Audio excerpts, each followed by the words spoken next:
We are making one final pass through the Dolphins' 2023 schedule, making our game-by-game predictions as we get ready to kick off this 2023 campaign. You are Locked On Dolphins, your daily Miami Dolphins podcast, part of the Locked On Podcast Network, your team every day. All right, Miami, welcome to another episode of Locked On Dolphins. It's your team every day here on the Locked On Network. I'm your host, Kyle Krabs, a lifelong Miami Dolphins fan, host of Locked On Dolphins, co-host of Locked On NFL Scouting. You can find our shows on YouTube or wherever you listen to your favorite podcasts.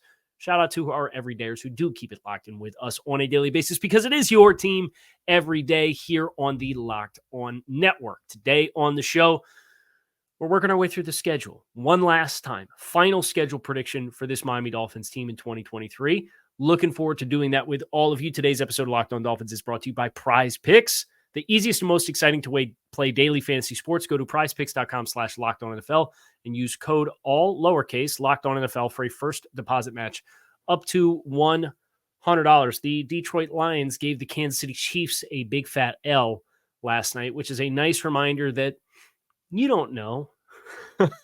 Every week in the NFL, you don't know how it's going to play out. Detroit scores first. Kansas City gets some momentum. Looks like they score just before half to take a lead into halftime. Looks like they're going to get a double dip in the middle eight. That's one of those phrases that you're going to hear a lot of this season. The middle eight, the last 4 minutes of the first half, the first 4 minutes of the second half. A lot of football games are won in that area. Kansas City looks like they're poised. They throw a pick six off the hands of Kadarius Toney, who couldn't catch cold, and Detroit ends up holding Kansas City to a few field goals, scores a touchdown late in the game, wins a football game. Nice reminder. You just never know. Now, granted, Kansas City without Chris Jones and Travis Kelce, that'll hurt just about any football team. But that's kind of the shoes the Dolphins find themselves in with Teron Armstead's status in question for week one. Jalen Ramsey certainly not going to play. It's a bummer. It's a buzzkill. And it certainly is impacting the way that I'm going to prognosticate and predict this game for week one. But we have to look at the full schedule. That's the objective here on the show. And one thing that stands out to me, I think it's important to have perspective on the games that you're going to play and understanding it's not a sprint, it's a marathon, putting certain games into proper perspective. I think there's three buckets that you can put every single game that the Dolphins are scheduled to play in the regular season into. I think you have layup games, perceived layup games. I think you have divisional opponents, and then I think you have the rest. And I look at this Dolphins schedule, and if the Dolphins are going to be the football team that we want them to be this season, you have to hit your layups because there's not a lot of them. I look at the Dolphins schedule. I think there are 4 layup games on this schedule, 3 of them coming at home against teams that were not good last year. And you don't expect them to be particularly good this year. You have the Carolina Panthers at home. That, to me, is a team that picked 9th, rookie quarterback, new coaching staff. It's at home. That, to me, is the first layup game. You have the Las Vegas Raiders, the Dolphins coming out of the bye at home. For the Raiders, a West Coast team who is in disarray, was bad last year, picked in the top 8, coming all the way across the country to play you coming off of a bye. That should be a layup game. The Tennessee Titans, you have them at home in primetime on Monday night. That is a roster that has been picked over. It's the best coached team of the layup teams that I would classify, but the talent is just simply not in line. I think by that point in the season, the attrition that is going to hit all teams, I think will hit a very top-heavy roster in Tennessee that does not have a lot of very good offensive linemen for a team that wants to run the football. I think they are a team that attrition will not do them any favors. That, to me, is a home game, should be considered a layup game that you have to hit if you're going to be the team that you want to be this year. And the last team is the week before that, Washington. Now, it's a northern trip road game against the NFC East, but you have extended rest because you are going to play on Black Friday, so you're going to get a few extra days of rest before that road game. Those 4 games, in my mind, need to be layups. You need to hit them all. And if you're 4-0 in that group, it sets the tone very nicely for what I think are the second bucket of games to be played, which is your divisional games. And the number one rule in football, in the NFL, the first class ticket to success and playing in the postseason is winning your divisional games. So you get 6. I think the threshold for Miami, if you're going to be the team that we want them to be this year, you need to win 4 divisional games. You get New England twice before November, right? They played New England week 8, which is October 29th. You're done with the Patriots by Halloween. You play the road game week 2. It's a night game. Don't worry about weather. You play at Buffalo in week 4. 1 o'clock kick on October 1st. You don't have to worry about snowballs. You get the Jets on Black Friday on November 24th. Be chilly, be brisk.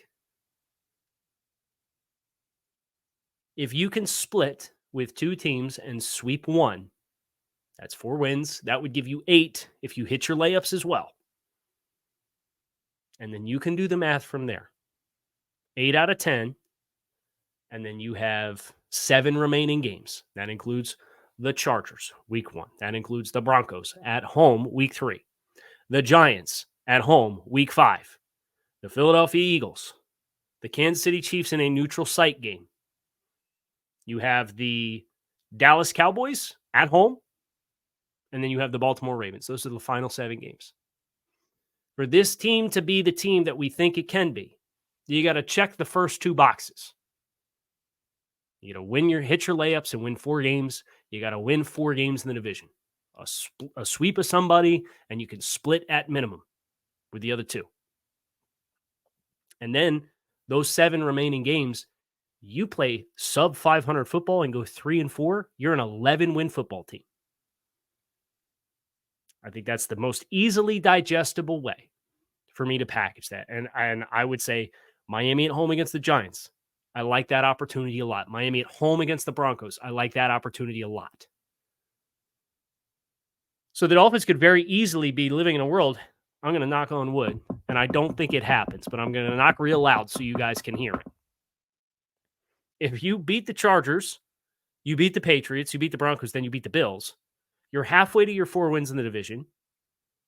You are over halfway to the minimum threshold of games that you need to win out of the remaining 7 games going into a stretch of homestand Giants and Panthers. 1 layup and 1 other opportunity to win a game that puts you on the pathway to 11 wins, because I think 11 wins is the magic number this year. Now, whether or not they make that number, we're going to work our way through it here on the show. When I originally did my schedule prediction, I had the Dolphins at 11-6. That's next. First half of the schedule. Final game predictions for me, game by game, to explore exactly where this Dolphins team is going to fall in the stratosphere of a loaded AFC. That's next year on Locked On Dolphins. Before we go any further, you do not have to choose between your health and hair growth. Did you know that the vast majority of men, 80%, will face thinning hair at some point in their lifetime? It's normal, but it doesn't have to be your fate. You can get ahead of thinning with Nutrafol. Nutrafol is a #1 dermatologist-recommended hair growth supplement, clinically shown to grow your hair growth, visible thickness, and visible scalp coverage. Nutrafol's hair growth supplements use physician-formulated, natural, science-backed ingredients. Their drug-free, patented technology provides consistent, reliable results without compromising your sexual health either. Take the first steps to visibly thicker hair. For a limited time, Nutrafol is offering our listeners $10 off their first month subscription and free shipping when you go to Nutrafol.com/men and enter promo code LOCKEDONNFL. Find out why over 40,000 healthcare professionals recommend Nutrafol for healthier hair. Nutrafol.com/men, spelled Nutrafol.com/men, and enter promo code LOCKEDONNFL. That is Nutrafol.com/men, promo code LOCKEDON.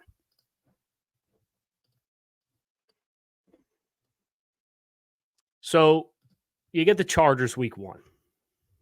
You don't have Teron Armstead, or it seems like you're not going to have Teron Armstead. And Mike McDaniel earlier this week himself already acknowledged he'd be a fool to bet against Teron Armstead, which is wise. You never know with Teron, but you're facing Joey Bosa, Khalil Mack week 1. You're not going to have Jalen Ramsey. We know that for a fact. I'm a little less leery about the outlook because Kendall Lamb has shown himself throughout the course of meaningful preseason snaps to be a viable player. You are still going to have to scheme your way around Mack and Bosa either way. But when the schedule prediction first dropped, when I did the first schedule prediction, when the schedule first came out, I had this down as an L for the Dolphins. I'm going to keep it in that category. I think ultimately at the end of the day, Miami going out west, winning this football game without presumably your best player on defense, potentially your best player on defense, and potentially your best offensive lineman is something that can be done. And if I'm betting with my heart instead of my head, I would sit here and tell you I think the Dolphins win on Sunday. And I see a very clear and visible path for that to happen. But I want to see it.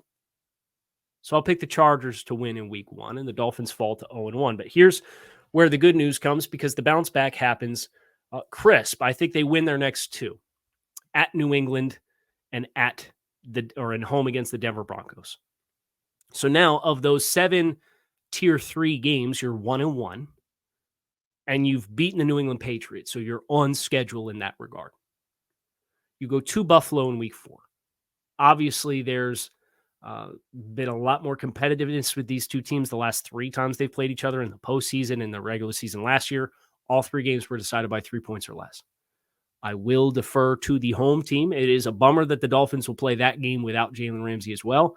But Von Miller, it's confirmed based on his roster status, will not play in that game either. So that is a leg up for the Dolphins as far as forecasting that matchup at the end of September, beginning of October. So through 4 games, I would have the Dolphins with my schedule prediction at 2-2. 1-1 in the division, 1-1 in other AFC contests.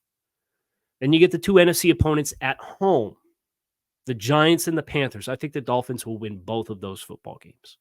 So that's your first of the layups, and it is another of the group 3, 7 a la carte. You got to find 3 wins to get to 11. So that will put the Dolphins at 4-2. Then you have this tough stretch to close before the bye. At Philadelphia, Sunday Night Football. Home against the New England Patriots. Kansas City Chiefs in Germany, neutral site game. I definitely think they get New England at home. So I think they do sweep the Patriots this year. So that checks another box on the big picture perspective. Now, the Dolphins would have won out of these group 3 games. They would have won the Broncos and they would have won the Giants already. So you got 2. I, again, see very clear pathways for Miami winning both of these contests against last year's Super Bowl contenders. I think the Chiefs, even with Travis Kelce and Chris Jones, are probably more ripe for the picking without knowing what the injury status of both teams, and technically all 3 teams of the Dolphins, is going to look like. But I think if you looked at both games in a vacuum, you'd probably be smart to pick the teams that played in the Super Bowl last year. That's, again, not to say that the Dolphins cannot achieve victory. I could see them going to Philadelphia, and I can see them testing a young secondary with young safeties and questionable linebackers. I think that's a pathway that's very realistic for Miami. And Sean Desai is the defensive coordinator, and guess whose coaching tree he comes off of? Vic Fangio. So Vic Fangio, and I think his influence could loom large over that game because, of course, Vic consulted the offense last year going into the Super Bowl, and depending on who you ask, it's been alluded to that he worked with the defense as a consultant all year last year. It's a leg up. It's the human element of the game. You look at Kansas City, and Detroit got in their teeth a little bit running the ball in the second half. And I expect Miami's willingness and want to do that will play favorably for them, even if Chris Jones is back, because I think the strength of the Dolphins' offensive line right now is the interior. Now, if Teron Armstead comes back, suddenly I feel really good about 4 out of 5 spots. We'll see how long it takes Teron to get ready to go. We'll see if Teron plays week 1. He might. But that's the pathway, I think. And I really feel like the math of you saw for Kansas City, if it has to be not Travis Kelce that's making plays for you, Sky Moore, Kadarius Toney, maybe they settle in. Maybe Justin Ross settles in. Maybe Justin Watson settles in and becomes the go-to guy.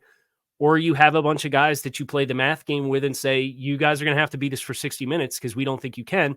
And that's what the Lions did, and the Lions won the football game. So I think the pathway's there for both. But if I'm going to pick objectively, I'll pick Philadelphia and I'll pick Kansas City, which would mean that the Dolphins would be 5-4 going into their bye week. As far as the 3 buckets that we've laid out, you have 1 layup game that you've played, and we have them winning it in Carolina. You have 3 divisional games that you played. You played the Patriots twice and the Bills once. I have you 2-0 or 2-1 in those games, sweeping the Patriots. So 2 boxes checked thus far on that progression. And then you have wins out of the group of 7. You've played 4 out of the group of 7, right? 4, is it 5? 4. And you're 2-2. You beat the Broncos, you beat the Giants, and it's 5. So here's Kyle doing math live on the show. And you lost to the Eagles, Chargers, and Chiefs. 5-4. So if you go from 5-4 into the bye week, you might be a little anxious. But again, if you keep the perspective of the buckets of the games, everything's on schedule. Not to worry, or perhaps it is to worry, depending on what you think the second half of the year looks like. And that's what we're going to finish with here on this episode of Locked On Dolphins. We're going to look through the second half and give you my predictions as the Dolphins go into a Week 10 bye, presumably getting Jalen Ramsey back in this ballpark of games, sitting at 5-4, but on schedule for everything that we laid out as far as objectives. But before we go any further, PrizePicks is the largest independently owned daily fantasy sports platform in North America. They're the easiest and most exciting way to play DFS. It's more about you against the numbers and less about you battling against thousands of other players, including pros and sharks. You pick more or less on 2 to 6 player stat projections and watch the winnings roll in. PrizePicks offers weekly promotions that can lead to big payouts like Taco Tuesday. Each Tuesday, PrizePicks discounts each player projections up to 25% to provide even more value. PrizePicks now offers Apple Pay for quick and easy deposits into your account this football season. So go to prizepicks.com/LockedOnNFL and use code LockedOnNFL for first deposit match up to $100. That is prizepicks.com/LockedOnNFL. Promo code LockedOnNFL. First deposit match up to $100. PrizePicks. Daily fantasy sports made easy. So Miami coming out of the bye, they get layup game number 2 that you got to hit. And I think they do. It's the Raiders at home. You got extra week of rest. Las Vegas at this stage. They do have good skill players. What's the quarterback situation going to look like with Jimmy Garoppolo settling in to the offense, the offensive line? I think they can run the ball effectively, but defensively, I have a hard time seeing them keeping pace with Miami. So now you're 6-3 or 6-4, and you've won your second of 2 layups. Short week, go to New York to play the Jets. Week 12, Black Friday. Winnable game? Yes. Game they win. It's always hard to go on the road, especially against a divisional opponent on a short week. So I have the Dolphins losing that contest to the New York Jets, which makes them 6-5. Okay, and now you're about at your limit. You do not have a lot of margin for error late in the season. But that's the way that this schedule is played out. You kind of knew that late team, and we went over this last year. Good teams figure it out early, and they go on runs late in the season. Look at what the 49ers did last year. Look at what the Bills have done the last few years, floating through 10, 12 games at 1 or 2 games above 500 and then winning out. And I think the Dolphins are a good team. You got 2 of your 4 layup games back to back. Extra rest at Washington and home on Monday Night Football. against the Titans. I think you win them both. I think you hit your 4 layups. So now you go from 6-5 to 8-5. And then you have the Jets, who come to town and play at Hard Rock Stadium. Cold weather team, New York, coming down south. The Jets will have just come off of playing the Houston Texans. They'll appear to have built some momentum themselves after a very difficult start of the season, respectively, for themselves. I don't think you get swept by New York. Because as much as I respect the talent that the Jets have acquired, and is a talented football team, I do not think they are head and shoulders above the Dolphins. And I think the Dolphins will manage to take care of business in the home matchup, which would give you 3 consecutive wins. And it would have pushed your record. Again, good teams go on runs late in the season. From 6-5 to 9-5 with 3 to play, including 2 home games. So to recap, you hit your 4 layups, confirmed. If you split with the Jets, we've already projected a sweep of the Patriots. You got 1 game left to play. You have 3 wins in the division. That 4th one looms large because that could be the difference between 11 and 10. And I don't think 10 guarantees you into the playoffs. I think 11's the magic number. So now you're at 9 with 3 to play. You're home against the Dallas Cowboys. You are at Baltimore. And then you are home against the Bills. I'll tell you right now, I think they win 2 of the 3. So I think they do get 11 wins. I do think they split with the Bills. I love the fact that I can start a season with what the Bills' success has been the last few years and say you like the Dolphins' chances to win a football game against Buffalo, because that opens the door for you to feel as though you can legitimately compete in this division. So I have the Dolphins splitting with Buffalo, and I think they win 1 of Dallas or Baltimore. I like your chances better probably against Baltimore, just because Baltimore is facing this dramatic scheme change in how they're going to play offensive football this year. You look at the secondary and the pass rush defensively for them. You have some questions anyway. Miami put 42 points on them last year. I don't think they're going to have the coverage bust they did in the 4th quarter last year that would lead to that, but they really spaced you. Now, Baltimore's got 2 really good linebackers, Roquan Smith and Patrick Queen, but as far as the safeties and the secondary and the corners and the outside pass rush, I think Miami matches up pretty favorably against Baltimore. So I think Miami wins Baltimore, so then I'll have them lose to Dallas. So they do indeed get the 4 layups. They do indeed go 4-2 in the division, and then they go 3-4 in your group of 7 elsewhere games. I'll tell you this, I think 12 wins the division. So if you can find a way to get 1 other win and go 4-3, I think you're AFC East champions. As things currently stand, I have the Jets going 9-8. I have the Dolphins and Bills both at 11-6, and both going 4-2 in the division. So that would mean the tiebreaker is based off of common opponents. And having done it all on playoffpredictors.com, this comes down to a Bills record of 8-4 and a Dolphins record of 7-5 against common opponents. So both teams play the Chargers. That's another reason why this game could be important, because I do think this is a double-digit win team this year. I've heard people ask the question, how do you run back a 9-8 team as the vast majority from last year's team? And I think the argument is probably, well, you are what your record says you are. And at the end of the day, the win-loss column doesn't care about what injuries you had. But you look at the Minnesota game last year. You look at the 49ers game last year. You look at the Bengals game last year. You look at the second Patriots game last year. You look at the Packers game last year. The Dolphins lost all of these games, and they endured injuries to their quarterback. And look, if we go through another season and Tua Tagovailoa durability is still a talking point that's very prominent and impacting the Dolphins in their final season record, we'll have those conversations when we need to have them. But it would not, in my mind, it would not bode well for those conversations if 4 months from now we're still talking about it.